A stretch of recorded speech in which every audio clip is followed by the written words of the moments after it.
Bencana alam ini bala ini bikin sama negara nih kan. Nanam kelapa sawit, nggak usah takut. Apa itu katanya apa?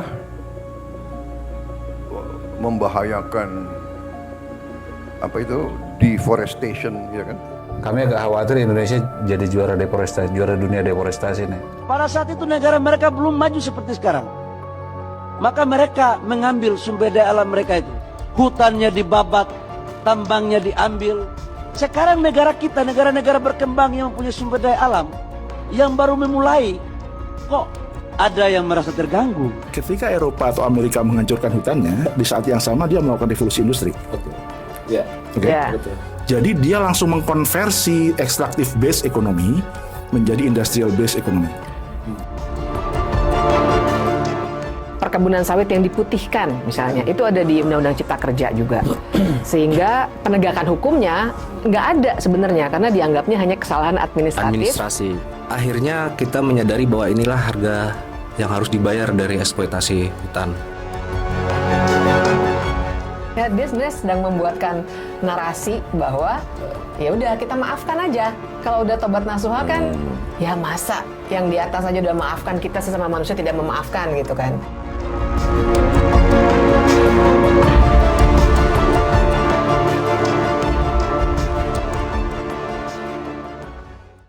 Saya ingin mengajak kita semua untuk berefleksi betapa dalam sepekan terakhir ini kita merasakan duka yang mendalam. 3 provinsi di Sumatera, Aceh, Sumatera Utara, dan Sumatera Barat diterjang banjir bandang semenjak 24 November lalu. Nah, menurut BMKG bencana ini dipicu oleh cuaca hujan ekstrim yang juga sebagai dampak dari siklon tropis Senyar yang disebut sebagai fenomena yang punya hubungan erat dengan perubahan iklim. Setidaknya sampai hari ini 2 Desember 2025 pada saat Vita merekam pembicaraan ini, dari data BNPB menyebutkan sudah lebih dari 600 jiwa yang telah ditemukan meninggal dan ada sekitar hampir 500 dinyatakan hilang. Tentu kita menyampaikan duka yang mendalam bagi korban dan berharap mereka yang masih dinyatakan hilang segera ditemukan dengan selamat. Dan yang paling penting tentu adalah penanganan cepat bagi para korban atau para penyintas di 3 provinsi tersebut, penanganan terhadap evakuasi ke tempat pengungsian, pemenuhan sembako, penanganan terhadap ibu, anak, dan balita. Dan tentu kita mendesak pemerintah untuk terus memenuhi kebutuhan yang sangat esensial lainnya seperti kesehatan, obat-obatan, dan layanan darurat lainnya. Nah, bersama saya Joni Aswara Putra, tuan rumah Dirty Pot atau DV Production, ingin mengajak sejumlah narasumber yang hadir hari ini untuk membahas bencana Sumatera tentunya, dan bagaimana kita melihat problem yang sangat esensial dan krusial dari bencana ini gitu, dan seperti apa solusi dan tindakan yang bisa kita lakukan ke depan. Nah, di sini saya ingin memperkenalkan, pertama ada Mas Dandi. Halo Mas. Mas Dandi researcher Indonesia ya. Kita bisa bilang begitu, dan ya belakangan sudah mulai aktif untuk turun roadshow, dan hari ini kebetulan sedang berada di Jakarta dan kita ada semacam kumpul-kumpul gitu, dan kita akan bicara banyak hal tentunya. Dan di tengah ada Mbak Bibip. Halo. Mungkin nggak kenal gitu, salah satu tokoh di dalam film Dirty Pot. Nah, yang spesial saya ingin memperkenalkan 2 orang. Yang pertama adalah Bang Timur Manurung. Ya, selamat sore ya. Selamat sore bisa, selamat pagi bisa. Yang punya tempat. Yang punya tempat nih sebenarnya nih. Yang punya tempat. Ya, atau saya lebih mengenal dia Don TM. Oh ya, Don TM. Nah, dan yang kedua tamu spesial kita juga adalah Bang Ali Akbar. Selamat sore Bang. Sore. Ya, Bang Ali Akbar merupakan Dewan Walhi Nasional ya. Oh, banyak gue itu. baru 3 hari jadi Dewan Nasional Walhi ini. Oke, pertama tentu kita ucapkan terima kasih ini karena obrolan podcast ini yang menjadi tuan rumah Auriga. Terima kasih banyak Bang. Nah, Paling penting ini ada 3 representasi Sumatera di sini. Oh iya benar. lah ada 4 malah sebenarnya. Oh iya. Yang sudah pindah ke Jakarta. Ini dari Sumsel ya, Pak ya. Sumsel. Oke, nah kita akan mendengar Bang, persilakan dulu Bang Timer nih, karena kemarin saya menonton Bang Timer di Kompas TV. Saya tahu Bang Timer ini kan sebenarnya jarang turun gunung, biasanya ya dia lebih nyaman di singgasana pertapaannya itu dan pada bencana kali ini saya kaget menyaksikan Bang Timer di wawancara Kompas TV dan menjelaskan banyak hal tentang kerusakan alam dan hutan terutama yang ada di Sumatera. Bang Timer bisa jelasin kira-kira seperti apa sih? Ya kita tahu banjir kemarin itu oke, ada faktor cuaca ekstrim, tapi juga banyak kita lihat dalam video yang beredar gitu, gelondongan-gelondongan kayu, balok-balok kayu yang juga hanyut menghantam banyak fasilitas perumahan dan infrastruktur. Sebenarnya seperti apa kondisi hutan kita hari ini, dan terutama Sumatera dalam potret Auriga ya, bisa dijelaskan nggak? Ya, Indonesia deforestasinya kan 3 tahun terakhir meningkat ya, dan kami memang kebetulan sedang bersiap merilis deforestasi 2025 pada Januari nanti. Jadi ini tinggal menunggu data November sama Desember, dan menyedihkan sebenarnya karena kami mengidentifikasi atau menemukan bahwa deforestasi Indonesia sepanjang Januari ke Oktober saja udah hampir 2 kali deforestasi tahun 2024. Jadi agak mengejutkan di beberapa tempat. Kalau mengejutkan secara angkanya iya, karena Brasil kan yang selalu menjadi juara deforestasi kan menurun dia. Ya. Indonesia melonjak signifikan. Jadi agak mengkhawatirkan kalau ternyata nanti sampai data Desember kami agak khawatir Indonesia jadi juara dunia deforestasi nih. Dan yang juga beberapa mengagetkannya adalah semisal Sumatera Barat itu yang tahun lalu di bawah 10 besar, ini nomor 4. 4 deforestasi di bawah 3 provinsi di Kalimantan. Jadi nomor 4 itu Sumatera Barat, nomor 5 Aceh. Aceh tadinya tidak di urutan itu. Sumatera Utara yang tadinya di urutan 10 sekarang nomor 7. Jadi ada di antara mereka menyelipin satu provinsi. Jadi memang itu satu. Yang kedua, kami juga ngecek di kabupaten-kabupaten yang mengalami banjir sekarang dan das itu memang deforestasinya meningkat signifikan. Yang kedua, biasanya kita selama ini udah berpikir bahwa deforestasi akan bergerak ke Papua. Ya.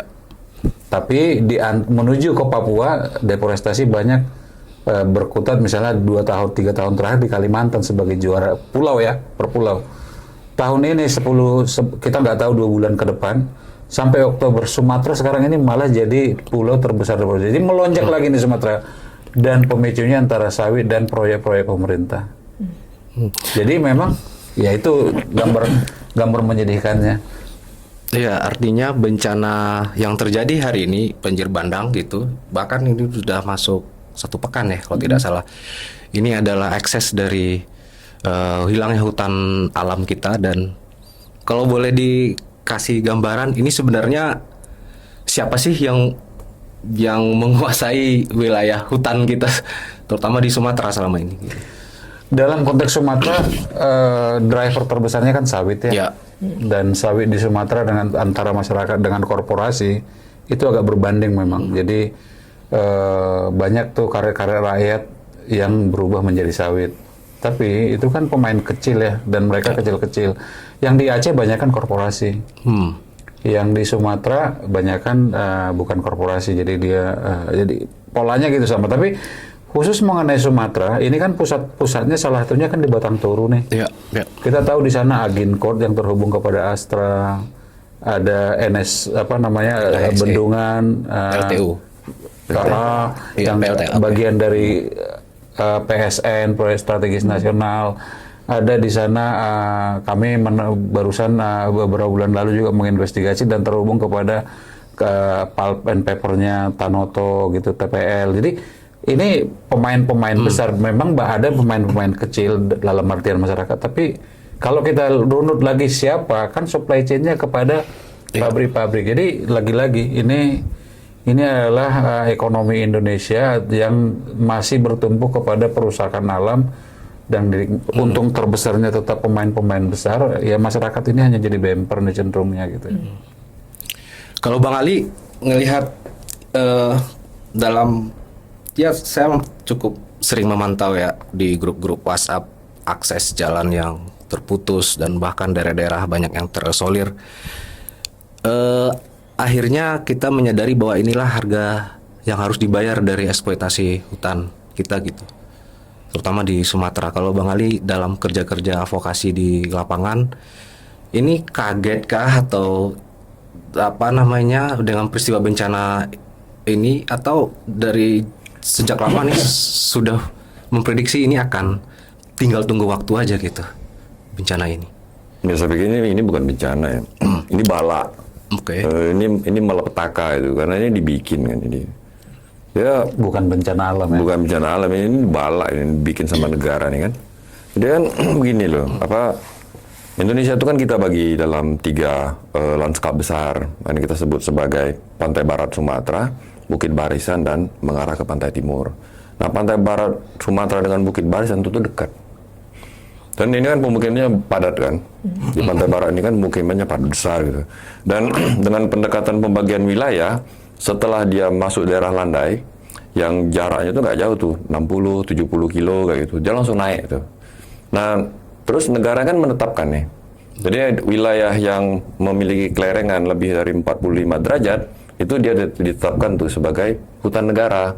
Artinya ini kan sebenarnya pada saat proses penetapannya, orang udah tahu, negara tuh udah tahu, pemerintah udah tahu bahwasanya ini kalau ini diganggu maka dia akan memberikan efek yang luar biasa besar. Nah, tetapi setelah barang ini dibikin kayak begitu, nah pemerintah ini kan dia nggak patuh.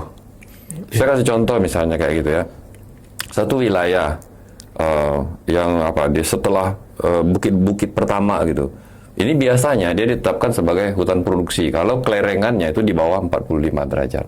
Kalau dia di atas 45 derajat, dia sudah ditetapkan sebagai hutan lindung. Lebih dari itu dia masuk dalam konteks wilayah konservasi yang besar ya, Taman Nasional misalnya. Nah, di hutan produksi itu babak belur tuh, ya kan? Orang semua tahu misalnya hutan produksi itu penyedia kayu gitu. Penyedia kayu itu kan aturannya rigid banget tuh. Mulai dari diameter kayu segala macam. Ini enggak tuh. Semuanya dihabisin kan gitu. Dihabisin terus dikasih ruang. Ada pemain-pemain besar misalnya yang jadi payung. Saya tidak mau bilang destruktif, saya tidak mau bilang legal atau ilegal gitu. Tapi kan pemain besar yang jagain, terus ada bahasanya timnya tadi, dia menjadikan rakyat ini sebagai umpannya kayak gitu. Masuklah mereka, ntar atas nama rakyat nih, kerusakannya atas nama rakyat dibikin selalu kayak gitu. Padahal ada pemain-pemain besarnya. Selain memang negara juga ikut memberikan legitimasi, PLTA Batang Toru misalnya. Itu kan, ini kan kerjaan negara nih, memberikan legitimasi, wah ini bagus nih buat sumber energi bersih bla bla bla gitu. Gak mikirin hal-hal yang lain. Jadi situasi ini siapapun orangnya nggak perlu pintar-pintar juga. Orang tuh udah bisa prediksi tuh. Kalau kelerengannya lebih dari 45 derajat, maka potensi balanya tinggi. Ditambah lagi dengan hampir seluruh wilayah Bukit Barisan itu, curah hujan maksimal kan 150 mm. Itu maksimal. Lebih dari itu, bandang. Nah, di Sumatera itu, dia tuh mendekati 145, 50, malah rata-rata dia bilang ada sekitar 160-170 mm. Ini artinya, dengan curah hujan yang kayak tinggi kayak begini, maka fungsi hutan itulah yang menjadi bentengnya. Jadi dia tuh bukan cuma sekedar spon, tetapi air hujan itu dia punya daya pukul. Kalau kita orang eksak bilang tuh, ada yang namanya pukulan air hujan ke tanah. Nah, sebelum dia nyampe dipukulnya tanah itu, dia kena daun dulu, sehingga daya pukulnya tidak langsung ke tanah. Orang eksak semua tahu soal kayak gitu kan. Jadi, nah ini yang tidak terjadi. Dan kalau kita lihat dengan pendekatan yang lain, misalnya, kenapa kalau Pataru itu akarnya ada di atas, ada di bawah gitu? Karena kalau pohon itu kita cabut, bentuknya persis sama. Simetri. Iya, jadi yang di atas dengan di bawah itu persis sama. Jadi dan sawit itu nggak gitu loh kan. Sawit itu tidak begitu. Pohon kelapa itu tidak begitu gitu. Itu bilang ya. Jadi orang siapapun saya pikir dengan situasi deforestasi yang kayak sekarang, dengan jarak antara muara dengan hulu sungai dekat kayak gitu, di mana warganya tinggal di bawah kelerengan, itu menunggu bala gitu. Itu yang terjadi. Tapi deforestasi ini sendiri sebenarnya kan kalau mendengar cerita Bang Timur dan Bang Ali tadi kan ini nggak mungkin pelakunya hanya rakyat ulah manusia dan tidak mungkin hanya rakyat biasa gitu. Jadi kalau kita mau lebih kritis lagi, ini sebenarnya mudahnya pemerintah kita untuk menerbitkan izin atau pengawasannya yang lemah atau pembiaran yang terjadi selama ini. Di daerah datar itu udah habis dikasih sama korporasi. Kebun sawit segala macam. Tuh HGU tuh luas-luas tuh. Ya, Sumatera Utara tuh juaranya kebun sawit. Ya, di Indonesia ini kan. Aceh mulai. Sumatera Barat ada sedikit, Bengkulu juga kayak begitu. Habis wilayah ini. Jadi ketika wilayah ini sudah diberikan kepada korporasi, yang orang lihat sekarang itu yang di atas kan? Gitu loh. Di atas dilihatin. Di atas ini sudah masuk dalam wilayah proteksi namanya. Wilayah yang dilindungi. Tapi negara melihat ini sebagai sebuah aset. Nah, ketika dia melihat ini sebagai sebuah aset, maka pemikiran orang kalau ini dinyatakan sebagai aset, maka otaknya tuh pasti eksploitasi. Mau kita ambil nih, kayak mana caranya gitu.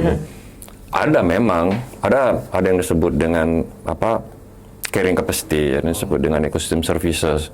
Tapi itu kan diabaikan semua tuh. Dokumen UKL, UPL, dokumen AMDAL itu kan cuma jadi apa aja tuh. Kita melihatnya dibilang formalitas salah pula kan, karena ada harganya kan. Jadi itu jadi satu problem. boleh nambah ya? Komoditas. Benar. Justru saya agak khawatir John kalau misalnya kita ngelihatnya dari kacamata legal dan ilegal pada situasi sekarang. Kenapa saya khawatir? Karena sejak terutama periode kedua Jokowi ada undang-undang omnibus terutama gitu ya. Ini sebagian besar yang terjadi legal nih. Jadi banyak safeguard atau perlindungan lingkungan yang kita preteli, misalnya 30% satu daerah, harusnya tutupan hutan. Itu udah nggak ada lagi sekarang. Dan seterusnya. Jadi banyak yang memang ini kalau melihatnya dari kacamata ilegal, saya khawatir kita nggak menangkap gambarnya. Ada sesuatu yang salah dari kebijakan gitu. Dan kebijakan ini apakah memang untuk mengakomodir kepentingan pragmatis atau gimana dalam pengamatan? Kami melihat bahwa hampir lebih dari 40 juta hektar dari total 95 juta hektar hutan Indonesia itu nggak ada perlindungan hukumnya. Sebagian besar batang toru itu di luar kawasan hutan, dan itu hanya satu-satunya habitat orangutan Tapanuli. Artinya ada gagal kita gagal mengidentifikasi kalau aset kita sebut sebagai hal yang positif, kita gagal mengidentifikasi aset kita sebagai negara dalam jangka panjang. Nah, ini yang terjadi sehingga kemudian ini terjadi. Jadi nggak apa-apa kok, ini kami tidak di kawasan hutan, kami nebang aja, kami ngambil kayunya nanti dan seterusnya. Nggak ada yang salah secara hukum, tapi salah secara kemudian dampaknya kita lihat sekarang gitu. Nah, ini perlu kita capture ulang dari atas, terutama dengan banyaknya kebijakan aneh-aneh sekarang, bioetanol kita lihat, PSN, co-firing dan segala macam. Jadi seolah-olah sesuatu yang bagus untuk kita, tapi sebenarnya jebakan untuk keselamatan kita gitu. Nah, ini kalau apabila kita melihat dari helikopter view yang lebih luas ya. Tadi Bang Timbas sudah sempat singgung gitu ya. Terhadap semua persoalan ini, sulit untuk tidak mengaitkan ini dengan apa ya Mbak, wajah demokrasi kita gitu yang politik elektoralnya masih kotor gitu ya, persekongkolan antara elit dan oligarki yang akhirnya melahirkan kerakusan ekonomi yang ujungnya adalah ekstraktif gitu. Mbak Bibi melihat hubungan bencana ini dengan wajah demokrasi kita ini kira-kira memang connect langsung atau enggak sih? Sangat connect. Jadi pas banget apa yang disampaikan oleh Bang Timar barusan. Kalau di Dirty Vote kan sebenarnya itu yang namanya otak sama ongkos ya. Jadi kita harus membicarakan bagaimana kekuatan-kekuatan politik itu salah satunya dibangun melalui produk-produk hukum dan kebijakan. Itu otaknya kan sebenarnya kan. Jadi desainnya tuh memang dengan sengaja melalui hukum dan kebijakan. Kita suka pakai istilah tuh weaponization of law. Jadi dengan sengaja para pemegang kekuasaan itu untuk kepentingan mereka sendiri, akumulasi modal mereka sendiri, untuk ongkos mereka berpolitik, mereka memproduksi hukum-hukum model Omnibus Law Cipta Kerja itu. Jadi memang rusaknya itu luar biasa. Dari tahun Omnibus itu kan sebenarnya dari 2020 ya, kemudian 2022 diperbarui dengan Perpu. Tapi kan semangatnya sama. Tapi itu juga tidak sendirian. Jangan lupa ke bawahnya kita akan harus bicara soal kebijakan di soal persawitan, soal perkebunan sawit yang diputihkan misalnya, itu ada di Undang-Undang Cipta Kerja juga. Sehingga penegakan hukumnya nggak ada sebenarnya karena dianggapnya hanya kesalahan administrasi, betul. Sehingga keterlanjuran udahlah kita putihkan saja. Nah, kemudian misalnya adalah proses untuk menghitung ini mana nih kebun sawit yang mau kita hitung untuk diputihkan, tapi kemudian dibagikan lagi kepada itu kan yang lewat kelompok-kelompok PKH itu yang melalui Satgas penertiban kawasan hutan itu. Tertibnya untuk siapa? Untuk Agrinas. Nah, itu dia.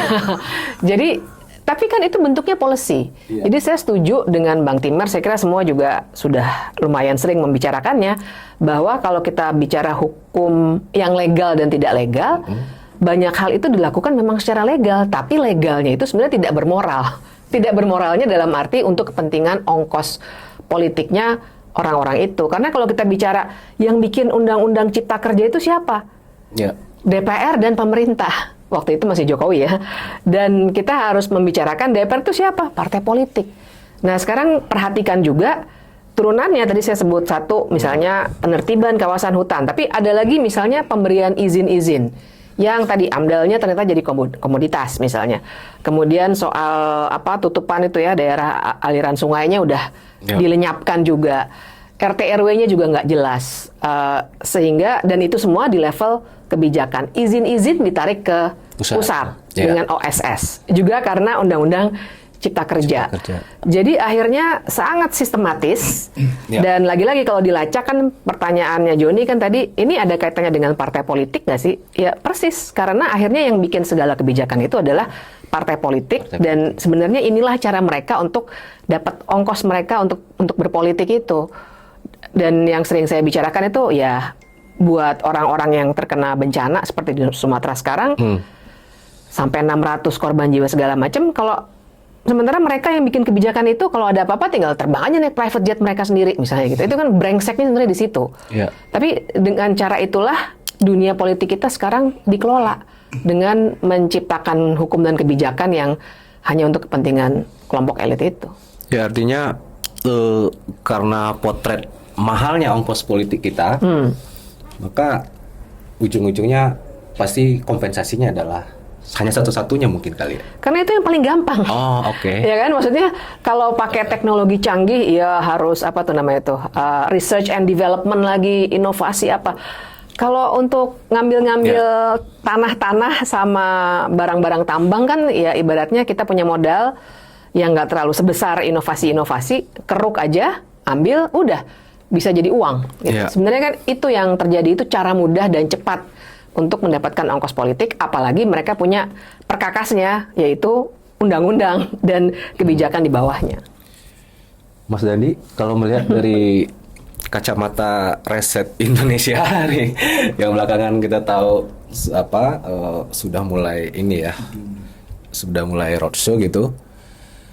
Ini kan Sumatera kan hanya kebetulan meluas besar skalanya gitu, dan terjadi di 3 provinsi. Dan sebenarnya kan kayaknya hampir saban waktu kita melihat selalu ada bencana-bencana gitu ya, skala-skala kecil di wilayah konsesi ataupun wilayah hutan yang sudah rusak gitu, konflik dengan masyarakat adat dan sebagainya. Itu gimana Mas Dandi melihat dalam perjalanan ekspedisi Indonesia barulah setidaknya gitu, potret-potret ekstraktif seperti ini tuh seperti apa?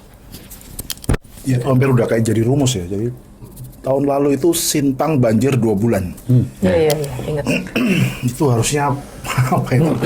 Dalam sejarah saya nggak tahu tuh ada banjir 2 bulan di Sintang. Mestinya itu jadi warning nggak ya? surut iya.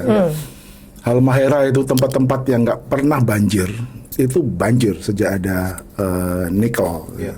Gubernurnya jadi media darling, nangis di mana-mana. Jadi tempat-tempat yang tadinya mungkin pertumbuhan ekonominya rata-rata nasional gitu 5% atau 4%, tiba-tiba jadi 27% gitu, dibanggakan sama Jokowi. Ini satu-satunya tempat di dunia yang pertumbuhan ekonominya 27% gitu kan. Shanghai, Guangzhou aja bisa kalah. Gitu. Tapi yang terjadi pertumbuhan 27% itu milik 1% orang atau 1% entitas gitu ya. Itu bukan 27% itu tidak menggambarkan ekonomi real. Yang kedua, kalaupun ada itu barang 27%, ya habis kena banjir. Sesimpel itu. Iya. Itu terjadi pada semua daerah yang seolah-olah tiba-tiba ada penyerapan tenaga kerja, orang tiba-tiba bekerja. Nggak bisa kita pungkiri, tapi berapa lama dia bekerja di situ? Atau dari surplus nilai kerja yang dia hasilkan, berapa lama bertahan? Sebelum akhirnya disikat oleh disrupsi. Ini bukan lagi disrupsi ekonomi, ini udah disrupsi peradaban. Orang jadi setback, gitu. Ekonominya setback. Gitu. Orang baru punya motor, baru nyicil mobil, mungkin dari jual harga tandan buah segar masih baru nikmati harga TBS baik gitu, habis gitu. Kalau kita lihat mobil dan segala macam, apa poinnya kemudian gitu. Jadi kita kayak memang jalan di arah yang salah begitu ya, kayak kena mantra tentang pertumbuhan ekonomi, tentang buat sokol pembangunan gitu, atau kena mantra tentang penciptaan lapangan kerja yang sebenarnya dia kayak dibangun di atas istana pasir yang ya tadi begitu kena air bah ya semua habis gitu. Bahkan kalaupun itu pembangunan semua infrastruktur yang dibangun di atas itu habis. Selios kemarin ngitung berapa? 68 triliun kerugiannya. Hampir 70 triliun ya. Iya, hampir 70. Bencana di 3 provinsi. 3 provinsi ya, hampir 70 triliun pakai modeling kerugian ekonomi yang ditimbulkan. Tentu kita tidak bisa menghitung nyawa, tapi yang bisa kita hitung itu sekitar 70 triliun. Yang kalau dibandingkan dengan penerimaan negara dari sektor-sektor itu, dihitung juga oleh Selios, nggak ada apa-apanya. Gitu, kayak misalnya di Aceh itu dari sawitnya cuma 900 miliar something. Dari pertambangannya bahkan di bawah 50 miliar, belasan miliar bahkan, puluhan miliar, di bawah 50 lah pokoknya. Jadi nggak impas gitu, matematika apa yang dipakai gitu. Kalau oke lah kita ngomongin, udah lingkungan ini isu elitis, kita ngomongin real ekonomi masyarakat, ya udah buka aja hitungan matematikanya juga nggak masuk gitu. Nggak usah ngomongin jadi kayak Bang Timer kan lah, jadi SJW lingkungan gitu, atau Bang Ali gitu misalnya kan. Wahabi lingkungan gitu.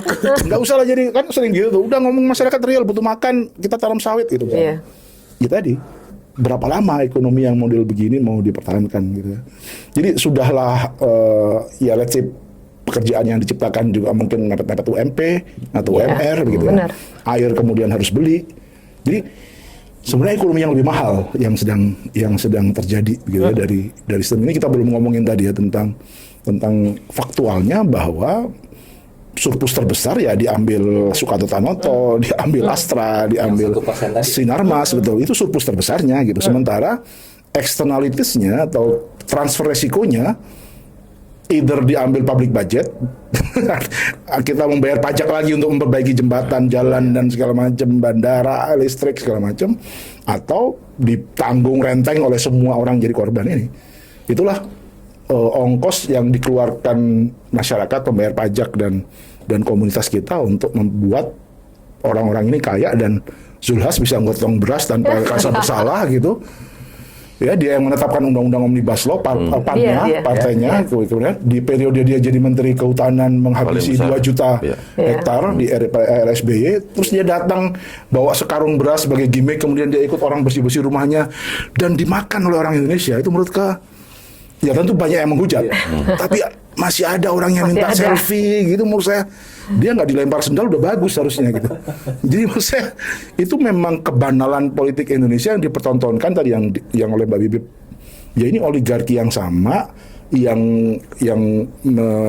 meloloskan undang-undang yang menghancurkan Sumatera, kemudian dia datang sebagai dewa penolong gitu ya. Seolah-olah dia bahkan bilang ini pakai uang saya dulu. Gila koboi banget gitu. Uang lu dari mana? Iya, jagoan banget gitu. Dia kayak wah gila, dan tuh kayak bagi sebagian orang Indonesia mungkin dianggap wah generous banget nih orang gitu apa. Baik banget gitu. Belum Natal udah jadi Sinterklas gitu misalnya. jadi ya ini yang dipertontonkan gitu. Jadi menurut saya memang ini kerusakan yang sistemik ya, kerusakan sistemik secara lingkungan, sosial, ekonomi, politik. Ya panggungnya ya di 3 provinsi ini. Ya bahkan Bengkulu udah duluan tuh, tahun berapa tuh? Ya. Banjir gede Bengkulu. Itu tuh rutin sebenarnya. Enggak, tapi yang gede banget tuh 2017. 2017 banjir, 2018 banjir, ya. Nah, jadi kalau kita udah ngomongin elit ya, bahkan beberapa waktu belakang ini kan banyak kontroversi juga gitu dari statement-statement elit kita, bahkan sampai Prabowo itu sendiri. Bahlil ngomongin soal itu kan negara maju, dia sudah duluan mengeksploitasi hutannya gitu, kok malah kita ya akhirnya saya nangkap kenapa kita mesti dihalang-halangi untuk mengeksploitasi sumber daya alam kita gitu kan. Terus Prabowo juga ngomongin soal nggak ada deforestasi itu kalau sekedar sawit. Sawit juga pohon. Jawab dikit nggak Bahlil? Boleh sebelum Bang Toko Teh. favorit banget sama dia. Ketika Eropa atau Amerika menghancurkan hutannya, di saat yang sama dia melakukan revolusi industri. Oke. Ya. Oke. Ya. Betul. Jadi dia langsung mengkonversi extractive based ekonomi menjadi industrial based ekonomi. Itu didukung dengan R&D, perubahan kebudayaan, renaissance dan segala macam. Ya. Sehingga ketika ini habis, ada sesuatu yang tumbuh dari situ. Mereka siap. Tidak sampai ke bottom lagi. Dan sebenarnya nggak habis-habis juga gitu. Emang cadangan Amerika nggak punya cadangan batu bara apa? Jangan punya cadangan minyak apa? Nggak punya nikel, banyak mereka gitu. Tapi justru karena ekonominya, value added-nya jadi tinggi karena inovasi, penemuan teknologi dan segala macam, dia nggak habis-habisan. Nggak dihabisin ya. Nggak sampai ke bottom gitu. Ibarat ngeruk itu nggak sampai ke bottom. Yang diomongin Bahlil, sudahlah ini habis, nikel habis, tinggal 8 maksimal 13 tahun kalau agak irit. Nggak ada industri yang tumbuh di atas itu. Kita bahkan mengalami deindustrialisasi secara nggak ada inovasi, nggak ada program SpaceX, nggak pernah kayak Elon Musk gitu ya. Nggak ada industri semikonduktor kita nggak kemana-mana, industri logam dasar kita kemana-mana, kimia dasar kita nggak kemana-mana.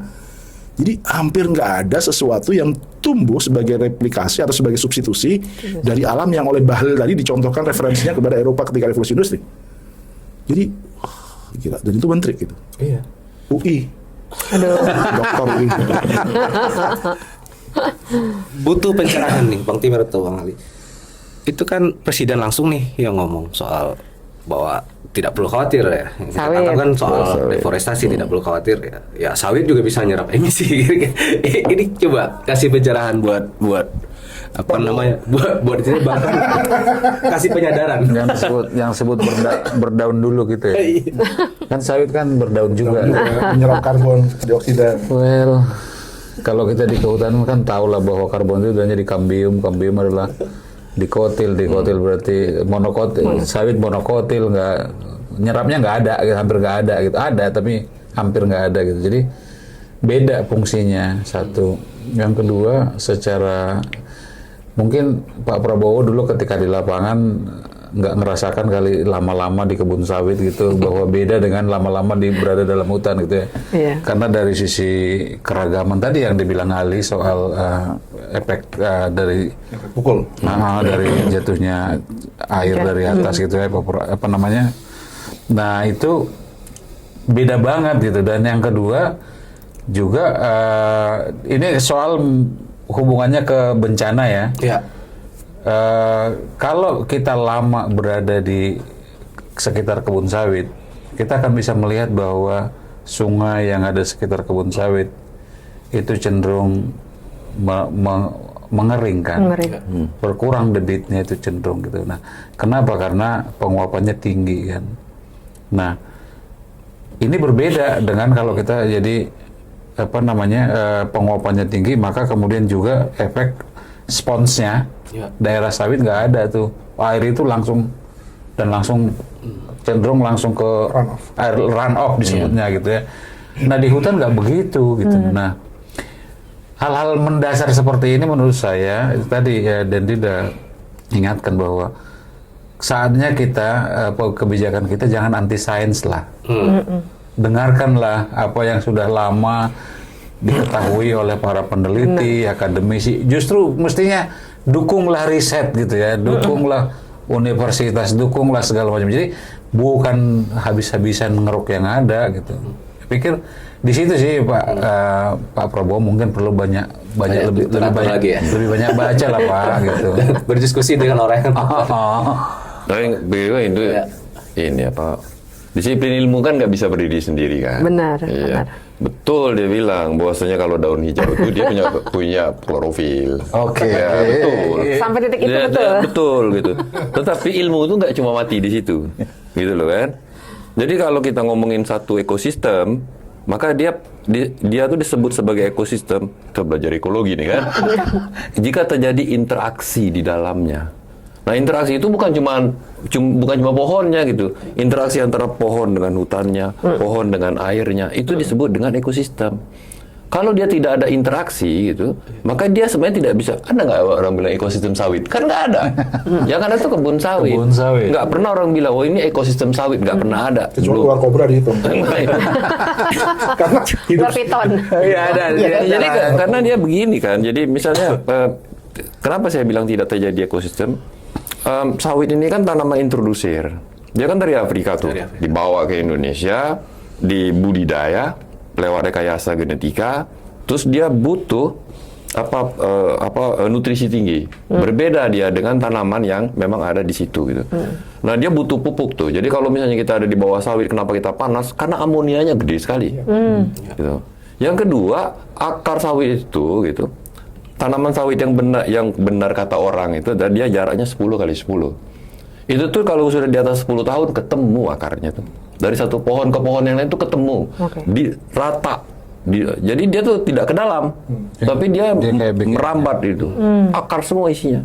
Dan inilah yang nggak bisa menyebabkan air tuh nggak bisa masuk. Jadi semua air tuh dia air permukaan. Air ini kan ada air permukaan, air tanah dangkal, air tanah dalam, air purba namanya kayak gitu. Jadi ya nggak mungkin dia masuk sampai ke air tanah dangkal pun dia nggak mungkin. Dia di permukaan aja tempatnya. Belum lagi pukulan. Jadi saya pikir Prabowo-nya nggak salah kan, karena Prabowo kan belajar nembak, ya kan? Militer ya? Iya kan, dia militer gitu. Tapi pembisiknya ini yang nggak benar gitu kan tuh.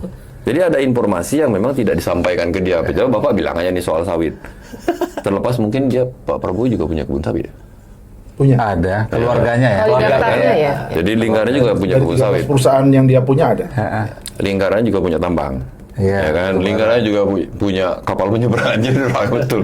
Perusahaan pengamanan. Perusahaan pengamanan. Jadi masukku gitu nggak bisa kayak begitu juga karena berbeda. Setiap pulau itu dia punya karakteristik sendiri-sendiri gitu. Nah, Sumatera itu dia punya karakteristik sendiri. Sepertinya gagah betul Pulau Sumatera itu. Tapi Pulau Sumatera itu dengan topografi yang seperti sudah aku sampaikan, sebenarnya dia rapuh. Gitu loh.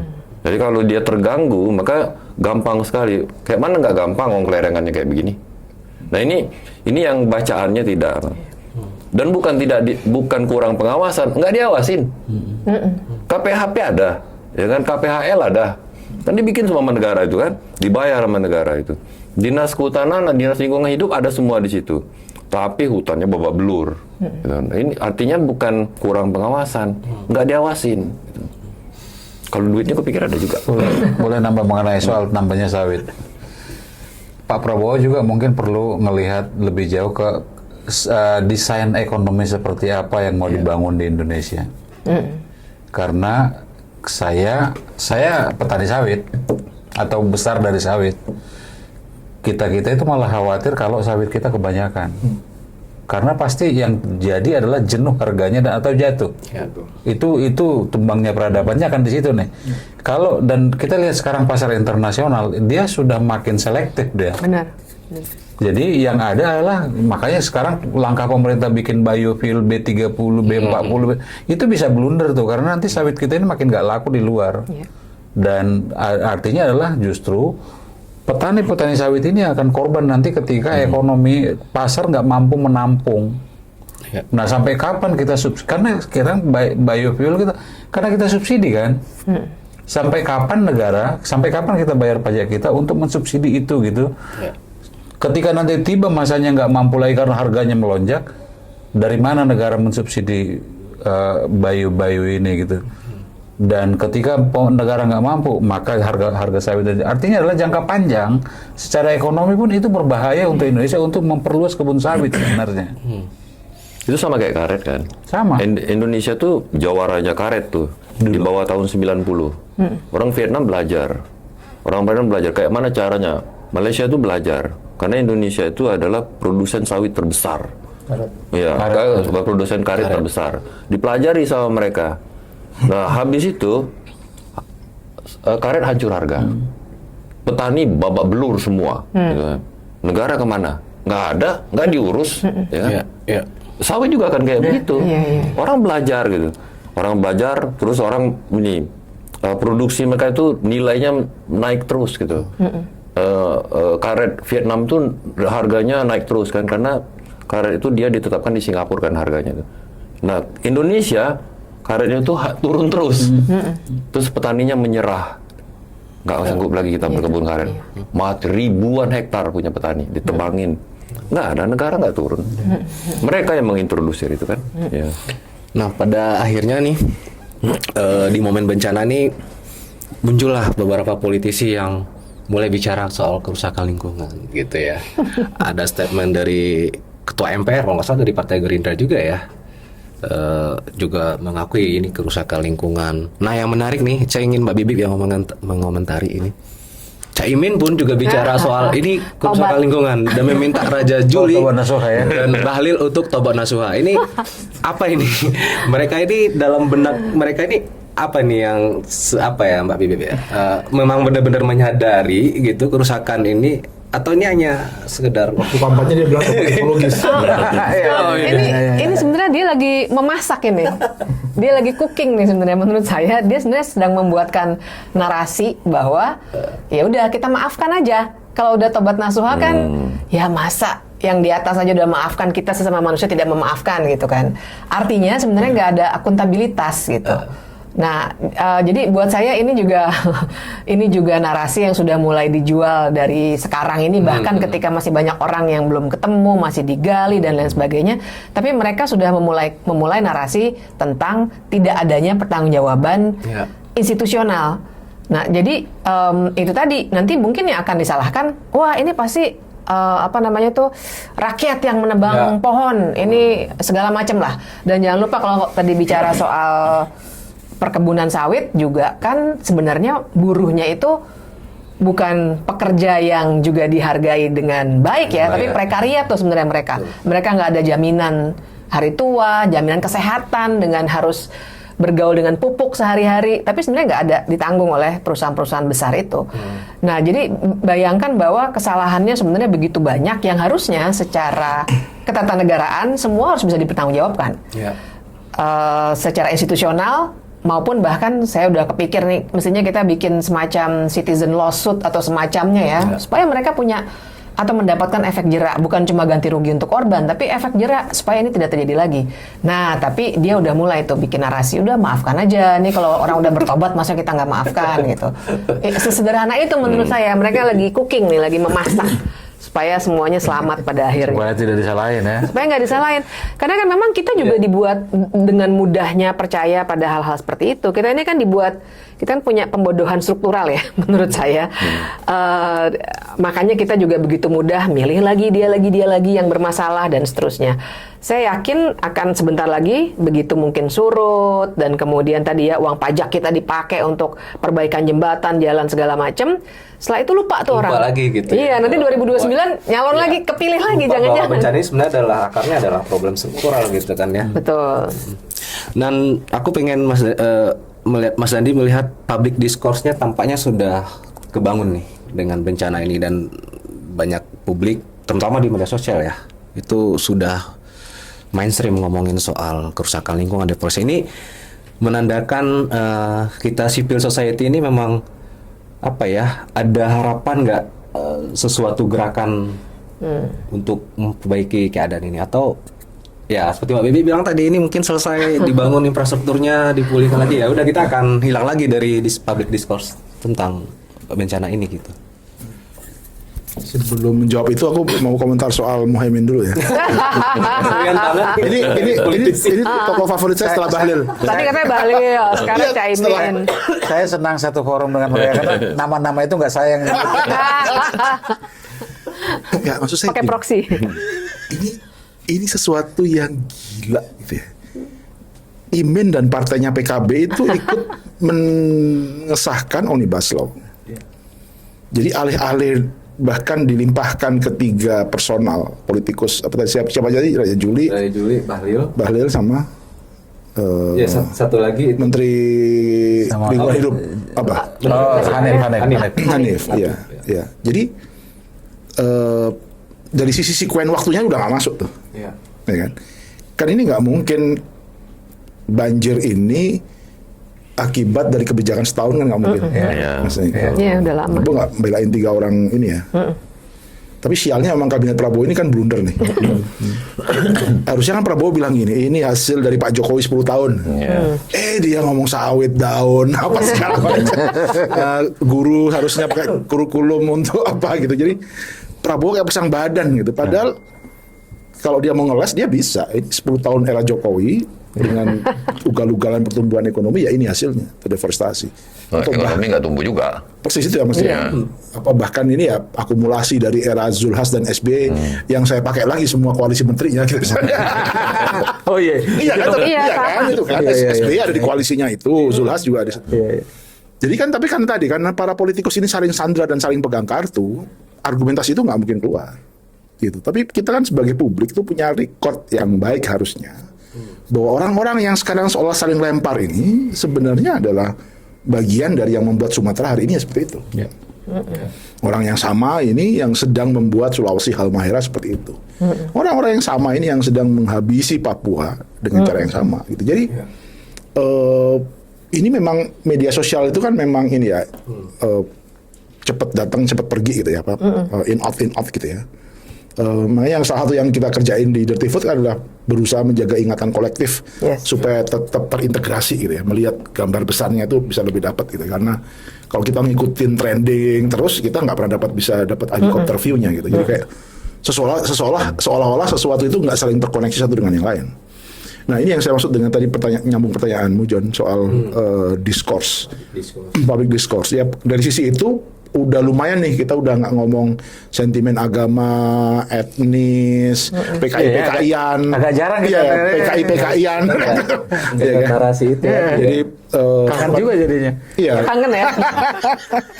Ya dibandingkan Pilkada DKI 2017, Iya. sekarang orang ngomongin monokotil dikotil sawit, Iya. oke lah udah, hah? Iya kan udah lumayan Tek lah. asing gitu. juga nggak ada ya? Nggak ada Dibantu asing. Malaysia kita. Iya makanya.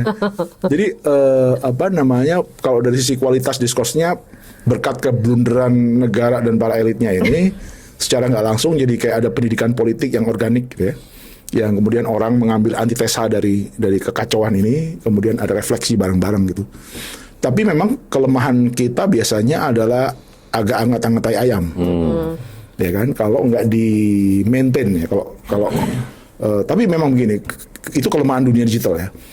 Tapi kekuatan dunia digital, kelebihannya adalah dia juga mudah di recall sih. Ya. Jejak digital juga mudah di recall. Iya. Ya kan, kita kan nggak pernah nyangka tuh tiba-tiba videonya Zulhas sama Harrison Ford Muncul lagi. Iya. ngomongin Tesonilo gitu kan, dia muncul lagi gitu kan, dia bawa karung beras, sementara dia sendiri di klip yang lain, di posting yang lain dia sebenarnya apa namanya, Dimarah-marahin. bad guy-nya itu, Dimarahin. bad guy-nya itu. Terus dia mau menutup semua kehancurannya dengan sekarung beras sebagai gimmick, itu kan diketahui orang juga pada akhirnya gitu. Jadi itu kelebihan dan kekurangan dunia digital kita dari dalam sisi bagaimana memaintain public knowledge dan mempersatukan emosi, juga pendidikan politik kewargaan dan segala macam. Jadi bahkan sekarang orang Sumatera sentimennya udah kayak ngerasa kira kita Kita merdeka aja deh. dihisap banget ini kayaknya. Ide Sumatera Raya menarik.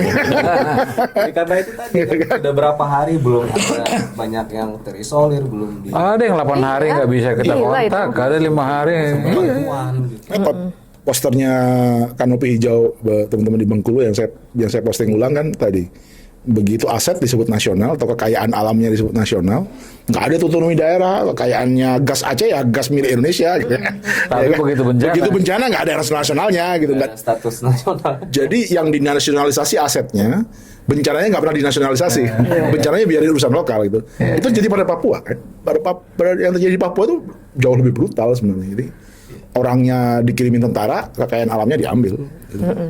Ya sejauh ini di Sumatera ya perlawanan terakhir orang-orang Aceh.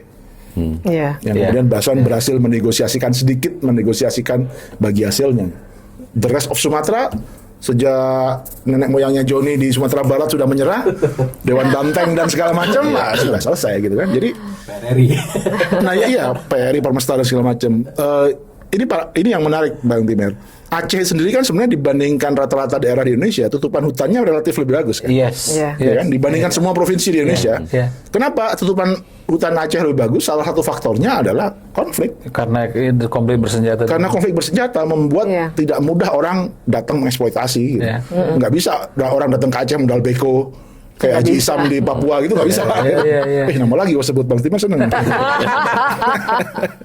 Bawa beko gitu, ribuan beko gitu kan nggak bisa. Lu harus juga siap senjatanya untuk ini. Nah di Aceh itu diuntungkan dengan itu. Artinya kita tentu nggak mungkin memelihara konflik dulu untuk Kita tidak sedang terlindungi. mengatakan ayo konflik bersenjata terus. Enggak. Teks hutan kan nggak begitu. Enggak. Tapi yang mau kita bilang adalah justru daerah-daerah yang justru menyerah pada NKRI dalam tanda kutip, Itu malah lebih rusak. malah lebih cepat rusaknya. Kalau kita bahkan ngomongin Papua misalnya, kan yang masih agak ngeyel dengan Jakarta dan dengan Indonesia itu kan Papua Pegunungan. Iya. Selatan itu justru agak welcoming lah. Dan itu rusak itu. Malah rusak. Jadi daerah yang menyerahkan dirinya dengan sukarela pada NKRI justru yang disikat duluan, yang dihabisin duluan. Karena nanti bisa legal nyikatnya. Persis. Karena kalau yang agak ngayel, Indonesia juga mikir gitu kan. Iya. Iya kan. Jadi maksud saya apa memang harus begitu? Berarti kayaknya federal gitu. Dibicarakan Saya jadi federalisme. teringat ya lagi-lagi film Dirty Pot ya. Itu chapter Mbak Bibip itu tampaknya bisa nggak kita tarik benang merahnya itu ada di bab 3 itu, chapter 3 itu. Ini tadi Sebenarnya chapter 2. chapter 2 ya. Sebenarnya chapter dan apa Chapter 3 kan semua ini ekstraktif. Betul. Chapter 3 itu kayak rekomendasi Betul, institusionalnya. rekomendasi kita ada di bisa nggak Mbak Bibip elaborasikan apa nih agenda ke depan yang mestinya ya ini akar persoalan. Saya nyambung dari pernyataan dan di barusan soal betapa cepatnya kita in out itu isu-isunya ya. Jadi memang kalau kita nggak melakukan apapun setelah ini kita akan lupa nih kebiasaannya orang Indonesia secara umum kan kayak gitu. Apalagi satu lagi ya saya nambahin soal kita itu dalam World Giving Index juara sedunia. Nah jadi pemerintah itu kayak nggak mau bantuin, nggak mau lah alokasikan dana dari mana, nggak mau bikin status bencana nasional kan salah satunya karena anggarannya nggak ada gitu. Karena mereka yakin kita juara World Giving Index pasti ini semua pada nyumbang nih, Nolong pasti kita ya, nyumbang tinggi sekali. Ada kebijakan Yang mana presidensi bagus gitu sebelumnya kan? gitu kan? Iya, tapi kan itu sebenarnya tugas negara gitu. Nah, kalau balik lagi ke soal negara dan dirty vote itu, sebenarnya tadi ya, kalau soal ekstraktif industrinya segala macam ada di chapter 2. Ya. Chapter 3 itu rekomendasi. Jadi apa nih yang harus kita lakukan supaya kita istilahnya tuh nggak kayak lingkaran setan. Ya nanti Sumatera selesai nih. Ntar tahun depan apalagi kalau kita nggak melakukan apapun. Beberapa bulan lagi api. Api. Nah, ampun, api lagi. El Nino. El Nino Iya, datang. Nah, sangat mungkin itu ya memang dengan harusnya kan gini, kalau bencana itu harus ada pencegahan satu ya dengan pengelolaan hutan dan segala macam. Terus ada kalau sudah bencana ada mitigasi, kemudian ada respons, kan mestinya begitu. Nah, tapi itu semua hanya dimungkinkan kalau ada hal-hal yang secara institusional kita bongkar dulu. Yang otak dan ongkos itu kan dibongkarnya paling tidak di 3 level tuh. Yang pertama adalah untuk yang ototnya tadi kita bicara soal reformasi TNI, reformasi Polri. Seharusnya kan penegakan hukum dari segala macam aturan main itu juga salah satu kuncinya ada di Polri gitu ya. Dan satu lagi adalah yang paling besar, paling penting sebenarnya adalah reformasi perombakan, bukan reformasi lagi, perombakan sistem pemilu dan partai politik. Karena seperti yang tadi kita urai, ternyata semuanya yang bikin cipta kerja partai-partai politik. Koalisinya begini. Kemudian orang menteri yang maju lagi bangun-bangun karung beras juga dari partai lama yang bikin undang-undang. Jadi kan memang harus kita bongkar total tuh. Dan sekarang yang kita harus lakukan adalah kalau kita cuma nunggu, wah kita tunggu ya sampai ada revisi undang-undang pemilu, nggak bakal terjadi. Kalaupun ada, bukan untuk membuka ruang politik yang baru untuk perbaikan, tapi mengamankan status quo. Mengamankan status quo, nggak membiarkan kekuatan politik baru muncul. Dia mereproduksi aja elit yang sama. Nanti ada lagi undang-undang apalah lagi nanti. Terus bikin izin-izin semakin gampang dan segala macam. Jadi memang di titik itu kita mesti bongkarnya. Nah, di Dirty Vote Chapter 3 itu sebenarnya kita kasih beberapa rekomendasi konkret dan di ujung tuh kita ngingetin, jangan nunggu, jangan tergantung pada orang-orang yang sekarang sedang duduk. Sedang duduk karena mereka yang menikmati. Gitu. Artinya ya masyarakat sipil terutama gitu, ya juga mau nggak mau gitu ya, kita juga sudah harus masuk ke wilayah gerakan politik gitu ya Mbak, sederhananya gitu ya. Bang Timer, pesannya untuk Raja Juli, Bahlil, apa Bang? Raja Juli ya Bahlil. Kalau Bahlil kan harus kita lihat sebagai dua ya, dia kan ketua partai juga dan dia menteri gitu. Jadi kita ngelihatnya tadi sebagai dia adalah bagian yang harus diperbaiki dalam konteks partai politiknya, artinya dia punya kewajiban membawa Golkar untuk lebih baik atau membubarkan Golkar. kita semua wajahnya Golkar lebih baik. Kontradiksi. Gimana caranya itu? Atau dan sebagai menteri adalah tadi dan dia sudah menyebut-nyebut Indonesia Timur ya. Ini Sulawesi itu luar biasa. Sulawesi kita sedang kehilangan budaya bernelayan nih. Karena kalau kita jalan ke pantai-pantai Sulawesi itu kita tidak susah menemukan air laut yang memerah karena sedimen-sedimen nikel. Artinya kemudian orang nggak bisa nelayan. Jadi ketika Pak Prabowo ngomong-ngomong ketahanan pangan, kita bisa bertanya tuh ketahanan pangan yang mana Pak? Karena ikan-ikan ini udah nggak ada lagi nih. Apalagi perairan Maluku itu lumbung ikan nasional. Yes. Jadi, jadi ya, jangan omon-omon gitu maksudnya. Jadi serius lah kalau ngomong sesuatu gitu. Nah ini Pak Bahlil punya peran yang sangat luar biasa pentingnya untuk memperbaiki situasi. Stoplah dulu izin nikel saat ini. Moratorium dulu izin. Perbaiki. Nah baru kita teliti satu-satu, kita perbaiki satu-satu. Itu kalau ke Pak Bahlil. Yang satu lagi Menhub juga orang kalau orang Pak Raja Juli kebetulan dia juga PSI. Gajah, dua-dua nih ya. Logonya memang gajah sekarang. jadi satu beringin, satu gajah loh.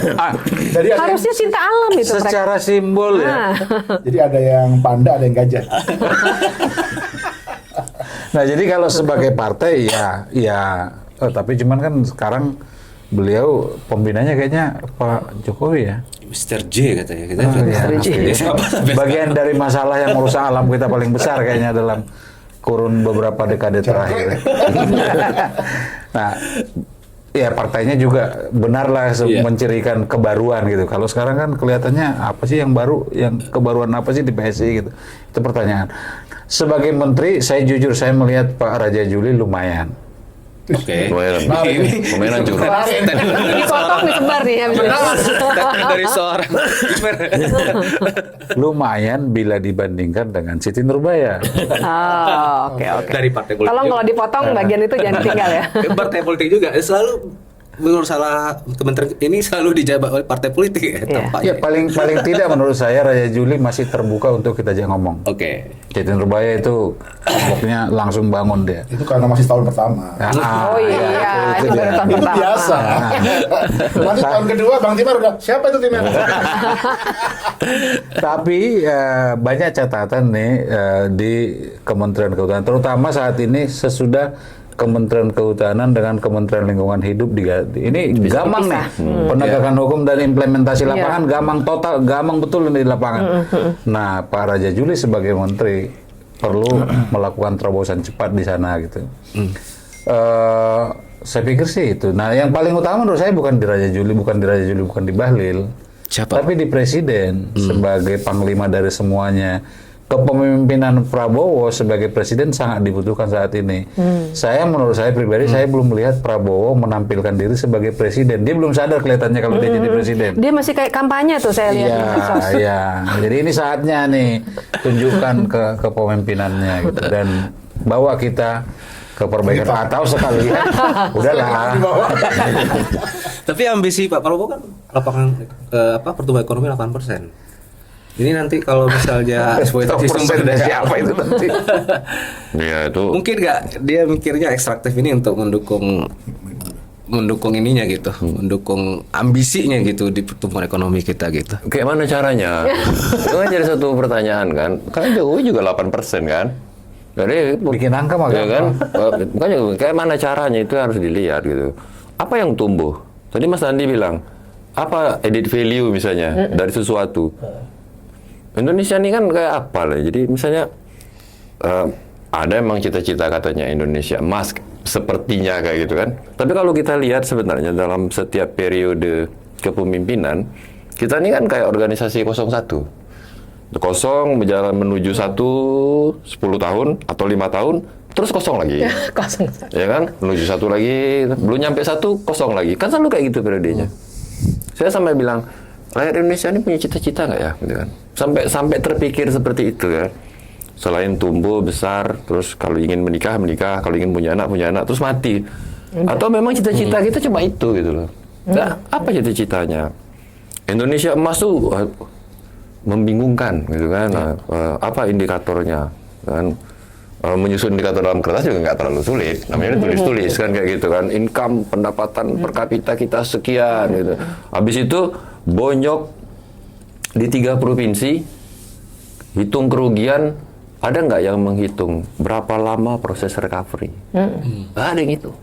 Orang nggak punya rumah, terus dia harus punya temporary shelter dulu, terus dia punya simple shelter dulu, baru dia belajar lagi bikin rumah. Habis 1 generasi. Kita belum ngomong psikologinya ya. Belum. Iya. Jadi Begitu untuk hujan, takut banget. rumah aja, oke lah kalau soal mobil tadi misalnya kan, itu sudah masuk dalam kategori walaupun sekarang dia sudah tidak tersier juga kan, tapi sudah kayak semacam kebutuhan sekunder gitu. Bahkan modal untuk. Iya, tapi kalau rumah, ya kan, orang nggak punya rumah sekarang di beberapa kabupaten yang jangankan rumah, 2 desa di Aceh, 4 desa malah hilang. Ya. Terus orangnya masih ada yang hidup nih, mereka mau bikin rumah baru, umur udah kayak Bang Timer. Macam mana lagi mau 27 ya? baru mau belajar bikin rumah lagi. Itu 1 generasi loh. Iya. 1 generasi kita hancur tuh gara-gara. Jadi setiap bencana yang seperti di 3 provinsi itu, dia menghilangkan 1 generasi. Kecerdasan kita hilang dalam 1 generasi. Apa yang bisa kita harapkan dari situ? Dan memang angka pertumbuhan ekonomi 8% kayak berapa persen itu kan sebenarnya agregat dari situasi ekonomi tertentu. Misalnya dia nggak nangkap misalnya Nggak nangkap angka detailnya ya. nggak nangkap detail. atau pendapatan per kapita, ya dia ya per kapita dia hitung, tapi dia nggak nangkep tuh orang yang hidupnya nggak terjamin, angka kematian ibu yang melahirkan, angka orang stunting itu nggak terbaca dengan statistik itu. Jadi memang yang diincar tuh kayak ilusi-ilusi dan memang bagus sekali untuk gimmick politik, tapi sebenarnya nggak ada manfaatnya untuk warga gitu. Saya menarik seperti Mas Dandi bilang, saya lebih suka membahas soal bagaimana sebenarnya bencana di 3 provinsi ini itu dia sepertinya dia mendorong kesadaran kritis rakyat. Sepertinya kayak gitu ya. Itu kita bisa lihat tuh di media digital, media sosial. Orang marah dan kemarahannya udah cukup cerdas tuh. Sebelumnya kan nggak ada orang marah. Ini nih gara-gara hutan ditebangin, rakyat tuh udah ngomong kayak gitu tuh sekarang. Ini ada getah damar diambil nih. Orang-orang udah marah tuh. Artinya kemarahan cerdas dan intelektual tuh udah kelihatan tuh. Sekarang truk logiknya Terus dibilang, baru 2 hari juga, kamu kurang ngajar nih, begitu kan? Karena dia tapping dasar babi kan gitu-gitu deh kan. Tapi Ini nggak ada tutnya nanti. jadi masa itu muncul tuh. Iya. Tapi sekali lagi, Itu Kalau menghina harkat dan martabat babi. nggak kalau apa namanya tuh Mukhtar Lubis bilang tuh kan kita ini kan mana logika kita mistika, gitu kan? Terus kita ini permisi pula, gitu kan? Jadi ini kalau misalnya perbaikan ya sudahlah. Muncul istilah normal baru. Udah kayak begitu aja kita nih kan. Nah ini yang sebenarnya harus dijagain. Jadi bukan pupuk aja, bukan sawit aja yang perlu dipupuk. Kesadaran rakyat ini juga harus dipupuk. Iya. Biar dia tumbuh secara terus-menerus. Kalau enggak ya 01 ini kan, udah begini kepilih lagi nanti. Lingkaran setan. baru saja dirondap. Benar.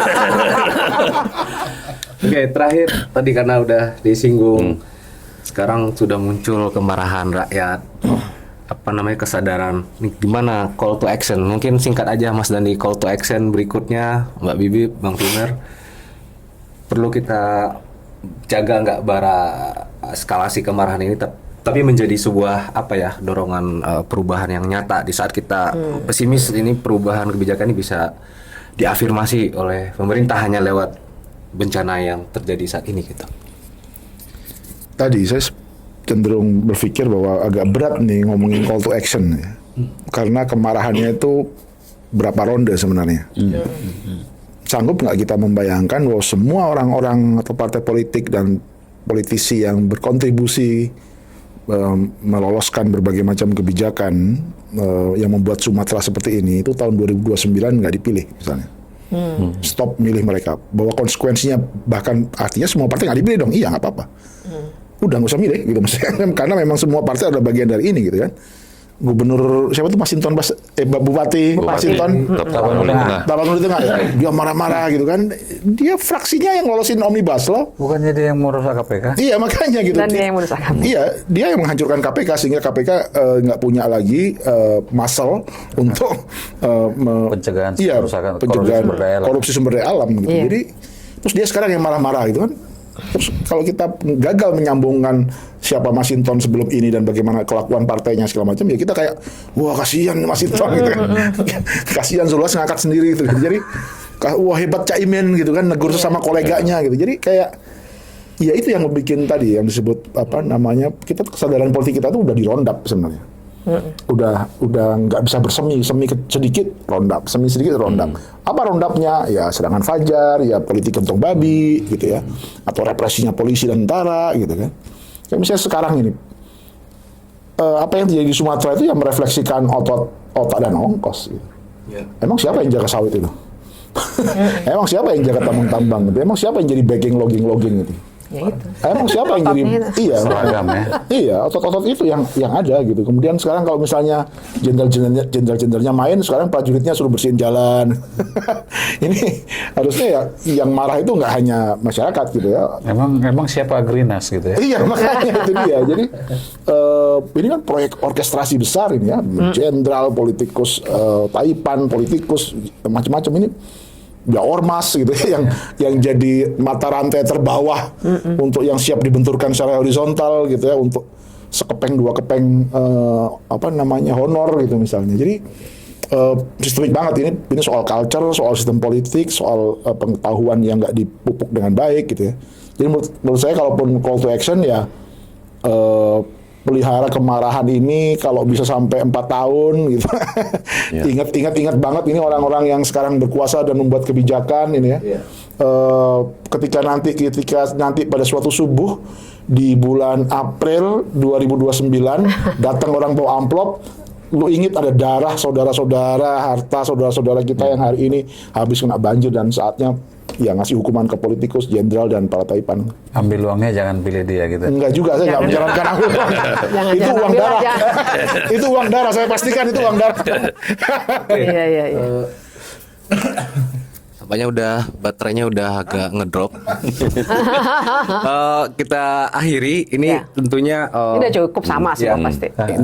tentu ininya ini tentunya kita akan terus memantau ya, Ya. bagaimana bencana Sumatera dan bagaimana penanganannya, dan sekali lagi akar problemnya sudah kita bahas, dan tentu kita berharap bencana ini makin membuat kesadaran politik warga makin meningkat, dan ya supaya pemerintah tidak menganggap tidak ada yang tidak ada Bertanggung yang jawab lah. bertanggung jawab gitu. Call to actionnya kan ada di Dirty Vote Ya. paling ujung. Ya. Nah, paling ujung. Editorial.